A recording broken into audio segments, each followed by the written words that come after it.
Second topic है सामाजिक संस्था के रूप में पुस्तकालय। Library as a social institution. पुस्तक और पुस्तकालय समाज का आईना होता है और किसी दौर का साहित्य उस दौर की सामाजिक संरचना को प्रतिबिंबित करता है। वर्तमान प्रजातांत्रिक समाज समतामूलक समाज की वकालत करता है, जिसमें प्रत्येक व्यक्ति को अपने विकास एवं शिक्षा के लिए बिना किसी भेदभाव के समान अवसर प्रदान होने चाहिए तथा सामाजिक विभिन्न तरह के सूचनाओं अथवा ज्ञान का उपयोग मानवीय विकास के लिए बिना किसी भेदभाव के होने चाहिए। इसके बाद अगला टॉपिक है पुस्तकालयों की समाज में भूमिका। जो लाइब्रेरी हैं समाज में किस प्रकार भूमिका निभाते हैं। देखिए, पुस्तकालयों द्वारा पुस्तकों एवं सूचनाओं का संग्रह, व्यवस्थापन, प्रसारण मतलब संचार किया जाता है बिना किसी भेदभाव के समस्त पाठकों को किया जाता है एवं अपने सामाजिक और शैक्षणिक दायित्वों का निर्वहन किया जाता है। पुस्तकालयों की समाज में भूमिका को हम इस प्रकार देख सकते हैं। पहला है, शिक्षा के क्षेत्र में पुस्तकालय किस प्रकार समाज में भूमिका निभाते हैं। बिना पुस्तक और पुस्तकालय के शिक्षा की कल्पना भी मुश्किल है। कैसे? बिना पुस्तकालय के पाठ्यक्रम कहाँ से लाएंगे? अगर स्कूल में पाठ्यक्रम की पुस्तकें नहीं होगी तो असंभव है शिक्षा देना। और शिक्षा तभी दी जा सकती है जब पुस्तकालय में पुस्तकें हों। स्कूल में पुस्तकालय हो, पुस्तकालय में पुस्तकें हों शिक्षा के लिए। शिक्षा की कल्पना भी मुश्किल है और पुस्तकालय का सभी प्रकार की शिक्षा, जैसे औपचारिक शिक्षा जो किसी इंस्टीट्यूट में निश्चित समय के दौरान दी जाती है, अनौपचारिक शिक्षा के क्षेत्र में जो कहीं से भी मिल जाती है बिना इंस्टीट्यूट के, जिसका कोई समय निश्चित नहीं होता है। पहला पॉइंट है, यह शिक्षा क्षेत्र में आधार स्तंभ की तरह कार्य करता है। कौन? पुस्तकालय। और पुस्तकालय के बिना आधुनिक शिक्षा की कल्पना भी मुश्किल है। पुस्तकालय नहीं होंगे तो पाठ्यक्रम कहाँ से होंगे, और पाठ्यक्रम नहीं होंगे तो शिक्षा कैसे दी जाए। इसीलिए कहा गया है आधुनिक शिक्षा की कल्पना भी मुश्किल है पुस्तकालय के बिना। अगला पॉइंट है, अनौपचारिक शिक्षा में जहाँ शिक्षा अप्रत्यक्ष रूप से प्राप्त होती है वहाँ पर पुस्तकालय की भूमिका और भी महत्वपूर्ण हो जाती है।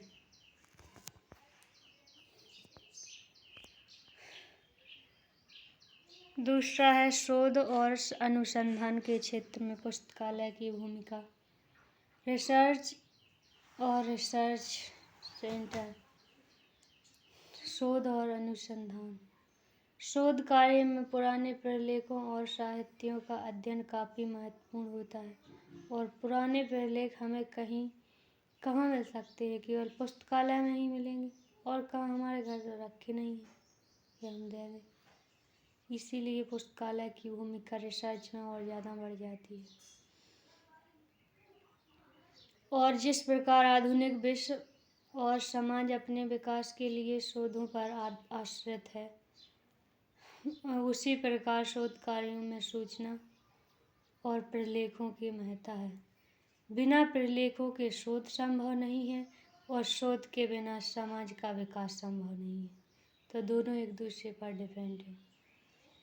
सूचना और प्रलेखों की महत्ता बहुत जगह है। पहला पॉइंट है शोध कार्यों में सफलता के लिए उपलब्ध ज्ञान तथा सूचना की जानकारी आवश्यक है। पुस्तकालय और सूचना केंद्रों द्वारा सूचनाओं और प्रलेखों का संग्रहण, व्यवस्थापन और प्रसारण किया जाता है, जिसका उपयोग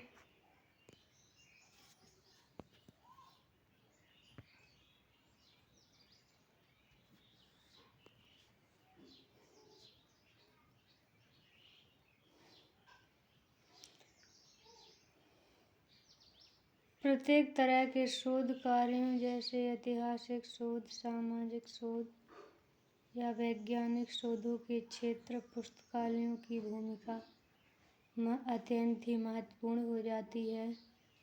अगला पॉइंट है इसके अलावा पुस्तकालयों द्वारा प्रलेखों और साहित्यों का शोध प्रतिवेदन, रिपोर्ट एवं अन्य पुस्तकों का संग्रह किया जाता है तथा ज्ञान का संरक्षण भी किया जाता है। इस प्रकार शोध हेतु पुस्तकालयों की भूमिका अति आवश्यक हो जाती है।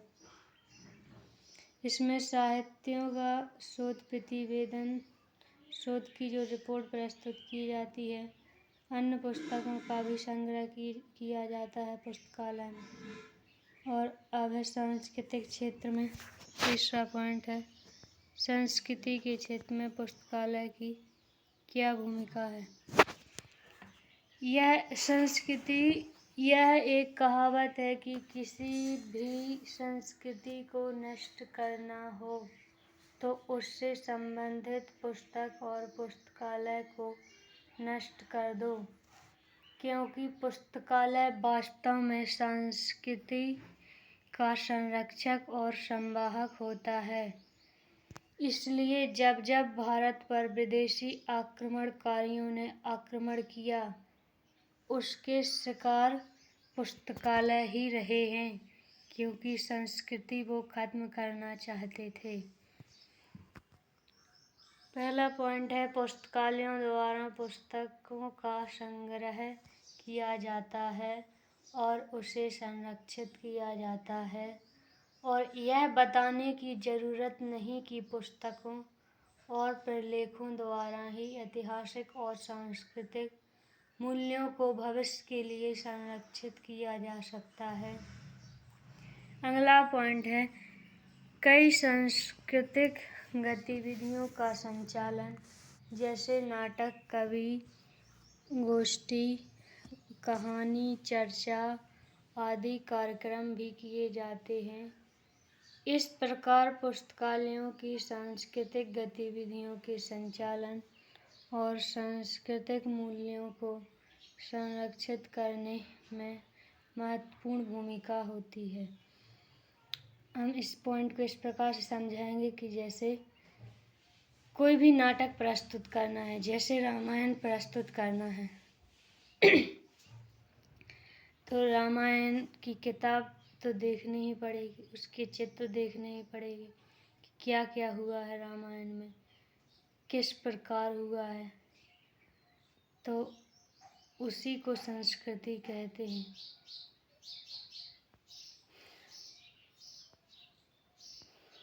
किस प्रकार राम का जीवन व्यतीत हुआ, किस प्रकार सीता का जीवन व्यतीत हुआ, किस प्रकार के संघर्ष उन्होंने किए और क्या उनके धर्म रहे, ये सब संस्कृति में ही तो आते हैं। और ये केवल किसी किसी को मौके पे याद रहते हैं, वरना तो पुस्तकों में ही रहते हैं और पुस्तकें केवल पुस्तकालय में ही मिलती हैं और कहीं मिलेंगी, जैसे किसी शॉप पर मिलेंगी, लेकिन पुस्तकालय में निश्चित तौर पर मिलेंगी, जो सांस्कृतिक पुस्तकालय संस्कृति का संरक्षक होगा।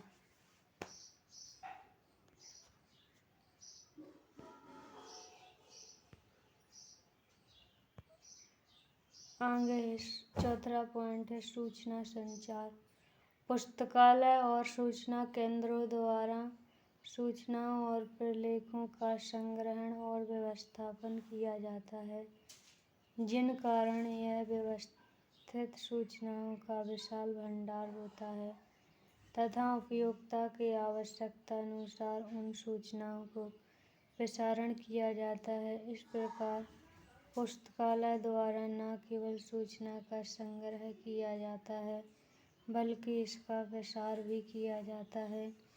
इस प्रकार पुस्तकालय सूचना प्रसारण केंद्रों के रूप में भी कार्य कर रहा है। 5वां है धार्मिक तथा आध्यात्मिक। प्राचीन काल में पुस्तकालय मंदिरों या धार्मिक संस्थाओं से जुड़े हुए थे।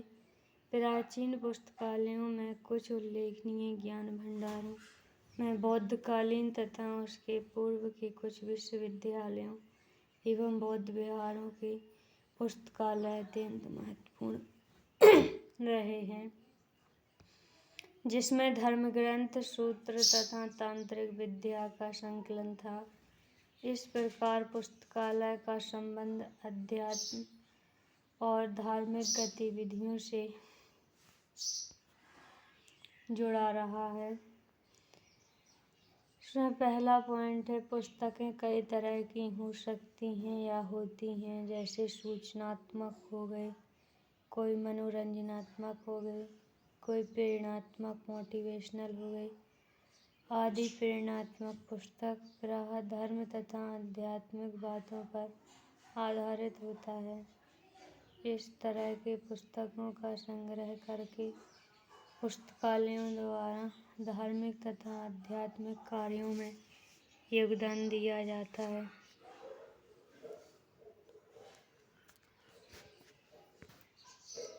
मनोरंजन तथा फुर्सत के समय। मानव के लिए रोटी, कपड़ा और मकान के अलावा भी कई बातें महत्वपूर्ण हैं, जिसमें अपने दैनिक कार्यों के अलावा फुर्सत और खाली समय में मनोरंजन की भी आवश्यकता होती है, और मनोरंजन भी एक है। प्रत्येक व्यक्ति अपने मनोरंजन के लिए कई तरह के साधनों का उपयोग कर सकता है या करता है, और उसमें सबसे सामान्य आदत अध्ययन की पाई जाती है, जो कि कुछ व्यक्तियों में पाई जाती है, वरना वर्तमान युग में तो स्मार्टफोन, व्हाट्सएप, फेसबुक आदि के कारण लोगों की पढ़ने की आदतों में बदलाव आया है। फिर भी आज भी अधिकांश लोग अपने खाली समय में अध्ययन को प्राथमिकता देते हैं, जो समझदार हैं, क्योंकि इससे मनोरंजन के अलावा सूचनात्मक अभिगमों की पूर्ति होती है। इस प्रकार सिर्फ मनोरंजन ही नहीं बल्कि फुर्सत के क्षणों में समय का सदुपयोग करना भी महत्वपूर्ण होता है, और अगर अच्छी पुस्तकों में वह अपना खाली समय लगाएं तो यह मानव के चरित्र में महत्वपूर्ण होता है। इस प्रकार मनोरंजनात्मक तथा फुर्सत के क्षणों में पुस्तकालय का उपयोग मानव हेतु सर्वोत्तम उपयोग है। इसके बाद 7वां पॉइंट आता है, प्रजातांत्रिक मूल्यों का विकास।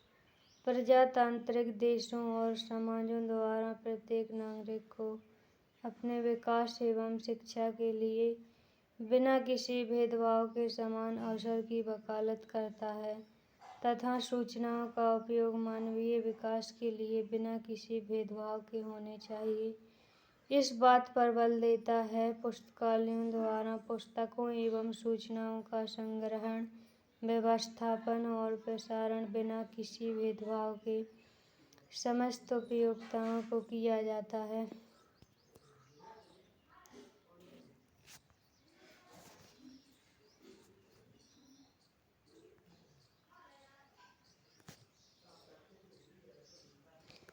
इसमें पहला पॉइंट है, इस प्रकार हम देखते हैं कि पुस्तकालय, खासकर सार्वजनिक पुस्तकालयों की संपूर्ण अवधारणा और उद्देश्य ही प्रजातांत्रिक मूल्यों पर आधारित होता है।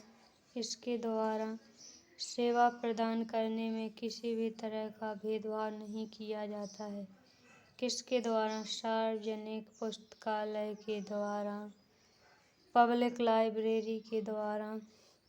सेकंड पॉइंट है, यह सभी धर्मों, वर्गों, लिंगों के लिए समान रूप से उपयोग हेतु अपनी सेवा प्रदान करता है, जो प्रजातंत्र के मौलिक सिद्धांतों पर आधारित है एवं इस प्रकार प्रजातांत्रिक मूल्यों को प्रतिपादित किया जाता है। 8वां पॉइंट है, परिवर्तन से सामंजस्य। विज्ञान और तकनीकों के विकास के कारण समाज तेजी से परिवर्तित हो रहा है और इस कारण परिवर्तन के साथ सामंजस्य स्थापित करना काफ़ी मुश्किल कार्य है। और परंतु पुस्तकालय एक ऐसी संस्था है जहाँ बदलते परिवेश में प्राचीन सूचनाओं का भी उतना ही महत्व होता है जितना कि नवीन सूचनाओं का होता है। इस कारण सूचनाओं का अद्यतन संग्रह विकास काफ़ी आवश्यक है। साथ ही नवीन तकनीकों का उसके माध्यम से सूचना सेवाओं में नवीनता लाने जैसे प्रयोगों का सहारा लेकर परिवर्तन से सामंजस्य बिठाया जाता है। वर्तमान समय में सूचनाओं के प्रसारण हेतु इंटरनेट एवं अन्य संचार माध्यमों का उपयोग भी किया जा रहा है। 2.2 टॉपिक, सूचना समाज में पुस्तकालयों की बदलती भूमिका, changing role in information society. किस प्रकार पुस्तकालय की भूमिका बदल रही है? सूचना जो हमेशा से मौजूद और अहम थी, वर्तमान सूचना एवं प्रौद्योगिकी समाज में मानव समाज के लिए नियामक बन गई है। इसके कारण सामाजिक संगठन का एक परिशिष्ट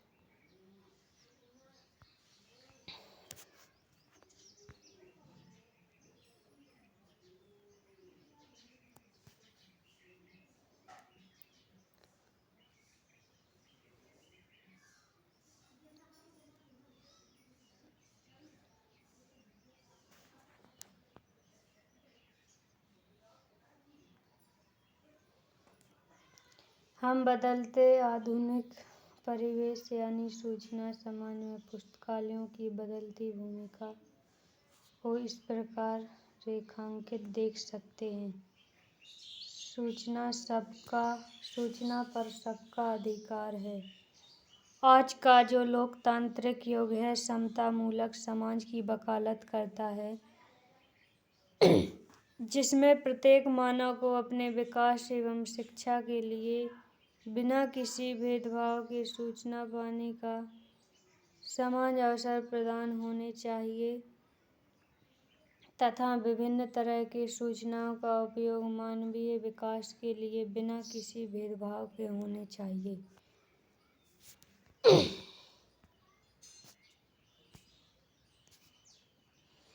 सूचना सबका अधिकार है। इसके बाद सेकंड पॉइंट आता है शिक्षा। यह शिक्षा क्षेत्र में आधार स्तंभ की तरह कार्य करता है और पुस्तकालय के बिना आधुनिक शिक्षा की कल्पना भी नहीं की जा सकती है। वर्तमान शिक्षा पद्धति में पाठ्य पुस्तकों और प्रलेखों के अलावा कई तरह के सूचनाओं का भी महत्वपूर्ण स्थान होता है और पुस्तकालय एवं सूचना केंद्रों द्वारा छात्रों और शिक्षकों को उसकी आवश्यकता अनुरूप सूचना उपलब्ध कराकर अपनी भूमिकाओं का निर्वहन किया जा रहा है। शोध और अनुसंधान। अगला पॉइंट है शोध और अनुसंधान में किस प्रकार पुस्तकालय की भूमिका बदल रही है। आधुनिक सूचना समाज अपने विकास के लिए शोधों पर आश्रित है और शोध कार्यों में सूचना की महत्ता जगजाहिर है।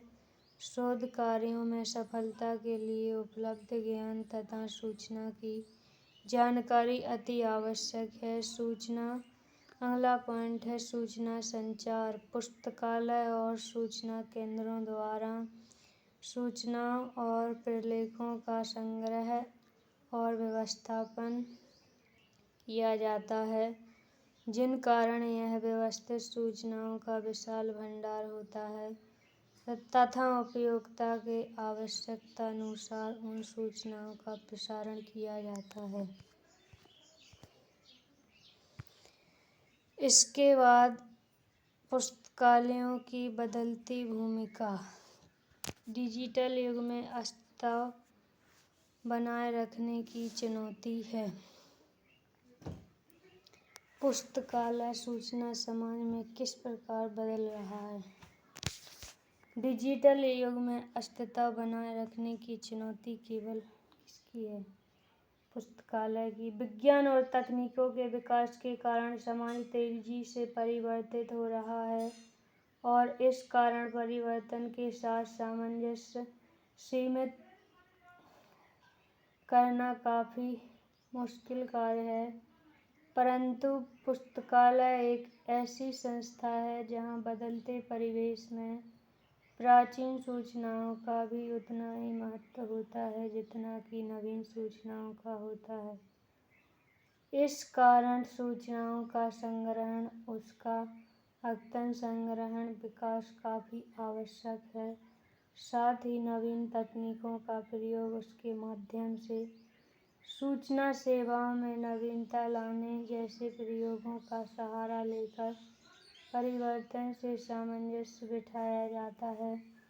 वर्तमान समय में सूचनाओं के प्रसारण हेतु इंटरनेट एवं अन्य संचार माध्यमों का उपयोग किया जा रहा है और पुस्तकालय अब डिजिटल रूप में उपलब्ध हो चुके हैं, इलेक्ट्रॉनिक रूप में उपलब्ध हो चुके हैं इंटरनेट पर।